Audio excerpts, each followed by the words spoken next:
क्या आपने कभी सुना है कि कोई सुपरस्टार अपने 15 साल के करियर में सिर्फ 38 फिल्में करे और तब भी हर साल उसकी फिल्म टॉप 5 ब्लॉकबस्टर्स में शामिल हो? बहुत शुक्रिया, बड़ी मेहरबानी।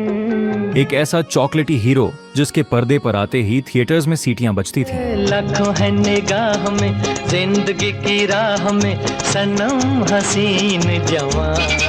पर इस बेशुमार कामयाबी का असली राज उसकी एक्टिंग नहीं, बल्कि उसके पीछे छिपी एक जादुई आवाज ये थी। आज कहानी जॉय मुखर्जी और मोहम्मद रफी साहब के उस अनब्रेकेबल बॉन्ड की, जहां एक सुपरस्टार कंगाल हुआ तो रफी साहब उसके लिए पहाड़ बनकर खड़े हो गए। तो चलिए जानते हैं उनके कुछ ऐसे अनसुने किस्से जो आपका दिल छू लेंगे। 1960 का दौर था और रोमांस के इस नए जमाने में डायरेक्टर नैयर की फिल्म लव इन शिमला से एक नए हैंडसम लड़के ने एंट्री ली, जॉय मुखर्जी। दोस्तों, रफी साहब जानते थे कि जॉय साहब के चेहरे पर एक अलग मासूमियत है, इसलिए उन्होंने जॉय साहब के लिए अपनी आवाज को थोड़ा एक्स्ट्रा स्वीट और फ्लर्टेशियस बनाया। इस फिल्म में रफी साहब के गाए गीत लव का मतलब है प्यार, प्यार दिलों का करार, और दिल थाम चले हम आज किधर, कोई देखे कोई देखे। इन्हें ऐसी आग लगाई कि जॉय साहब रातों रात सुपरस्टार बन गए। और फिर शुरू हुआ 1960 से 1967 तक का वो सुनहरा दौर, जहां हर साल की टॉप 5 हिट फिल्मों में जॉय मुखर्जी की एक फिल्म जरूर शामिल होती थी, चाहे ओपी नैयर का म्यूजिक हो। बहुत शुक्रिया,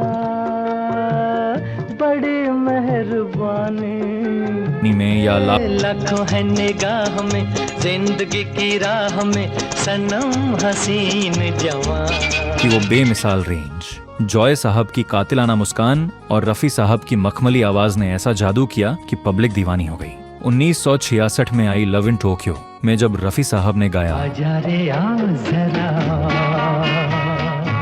लहरा के आ जरा, तो पूरा हिंदुस्तान उस विदेशी जमीन और देसी रोमांस का आशिक बन गया। लेकिन दोस्तों, हर चमकते सितारे की एक ढलान होती है। 1968 में आई फिल्म हमसाया के बाद जॉय साहब का बॉक्स ऑफिस जादू खत्म होने लगा और बुरा वक्त ऐसा आया कि 1971 में जॉय साहब ने अपनी सारी जमा पूंजी लगाकर एक फिल्म बनाई, लव इन बॉम्बे। पर किस्मत का अजीब खेल देखिए, ये फिल्म ऐसे डूबी कि 40 सालों तक रिलीज ही नहीं हो पाई। कल तक जो सुपरस्टार था वो भारी कर्ज, कंगाली और डिप्रेशन में डूब गया। पूरी दुनिया ने इस रोमांटिक हीरो से मुंह मोड़ लिया। तब एक महान इंसान पहाड़ की तरह उनके पीछे खड़ा रहा और वो थे मोहम्मद रफी साहब। रफी साहब सिर्फ अच्छे दिनों की आवाज नहीं थी, बल्कि इंसानियत के फरिश्ते थे। जब उन्हें पता चला कि उनका हीरो आर्थिक तंगी में है तो उन्होंने पैसे की परवाह किए बिना लव इन बॉम्बे का गाना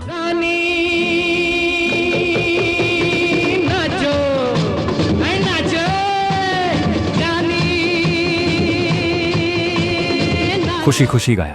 दोस्तों, रफी साहब अक्सर कर्ज में डूबे प्रोड्यूसर्स के लिए सिर्फ 1 रुपये के शगुन पर गाना गा दिया करते थे। उनका मानना था कि संगीत किसी का कर्जदार नहीं रहता। जॉय मुखर्जी के लिए उन्होंने 80 से ज्यादा गाने गाए और हर गाने में वही दिल निचोड़ कर रख दिया। सोचिए, जिस फिल्म के लिए रफी साहब ने अपनी रूह दी थी वो उनके मरने के 33 साल बाद और जॉय मुखर्जी के गुजरने के बाद 2013 में रिलीज हुई।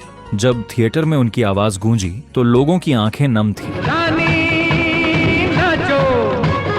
झमक झम, झमक झम, आगे तुम पीछे हम। आज भले ही ये दोनों दिग्गज इस दुनिया में नहीं है, पर जब भी किसी पुराने रेडियो पर रफी साहब की आवाज में कोई रूमानी नगमा बजता है तो खुद ब खुद जॉय साहब का वो मुस्कुराता चेहरा आंखों के सामने आ जाता है। जब तक सुर और ताल जिंदा हैं, ये जोड़ी हमेशा अमर रहेगी। तो दोस्तों, ये थी रफी साहब की दोस्ती और उस सुनहरे दौर की एक दिल छू लेने वाली कहानी। जॉय मुखर्जी और रफी साहब की इस जोड़ी का वो कौन सा गाना है जो आप आज भी लूप पर सुनते हैं? क्या वो ओ मेरे शाह खुबा, ओ मेरी जान जाना खुबा है या कोई और? कमेंट्स में अपनी यादें जरूर शेयर करें, मैं हर कमेंट पढ़ूंगा। अगर ये कहानी पसंद आई हो तो बिना कंजूसी किए वीडियो को लाइक करें, दोस्तों के साथ शेयर करें और ऐसे ही सुनहरे किस्सों के लिए चैनल को सब्सक्राइब करना बिल्कुल मत भूलना। मिलते हैं अगली वीडियो में।